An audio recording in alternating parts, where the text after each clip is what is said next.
तर थेट आपण जालन्यात जातोय। जालना जिल्ह्यावरती पाणी टंचाईचं सावट आहे।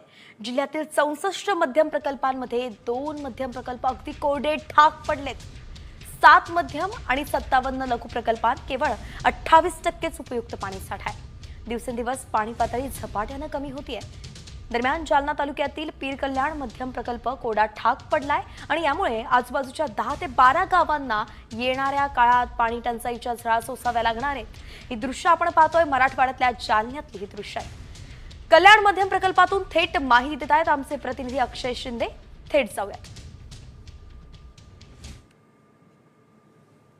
जालना जिल्ह्यामध्ये मार्च अखेरीस आणि एप्रिलच्या सुरुवातीला जालना जिल्ह्यातील नागरिकांना पाणी टंचाईचा सामना करावा लागत आहे। खरं तर जालना जिल्ह्यामध्ये दिवसेंदिवस उन्हाची तीव्रता वाढत चालली असल्याने जालना जिल्ह्यातील नागरिकांना आता पाणी टंचाईच्या झळा ज्या आहेत त्या बसायला सुरुवात झालेली आहे। जालना जिल्ह्यातले एकूण 64 प्रकल्पांपैकी 2 प्रकल्प कोरडे ठाक पडले असून जालना जिल्ह्यातील जवळपास 7 मध्यम आणि 57 लघु प्रकल्पात केवळ 28% उपयुक्त पाणी साठा उपलब्ध आहे। बदनापूर तालुक्यामध्ये 5 गावं आणि 3 वाड्या मिळून असं 25,000 नागरिकांना प्रशासनाकडून 10 टँकरद्वारे सध्या पाणी पुरवठा केला जात आहे। खरं तर मी जालना तालुक्यातील पीर कल्याण मध्यम प्रकल्पामध्ये उभा आहे आणि या मध्यम प्रकल्पावर देखील जवळपास 10 ते 12 गावाचा पाणी प्रश्न जो तो अवलंबून आहे। अक्षय शिंदे, साम टीव्ही न्यूज, जालना।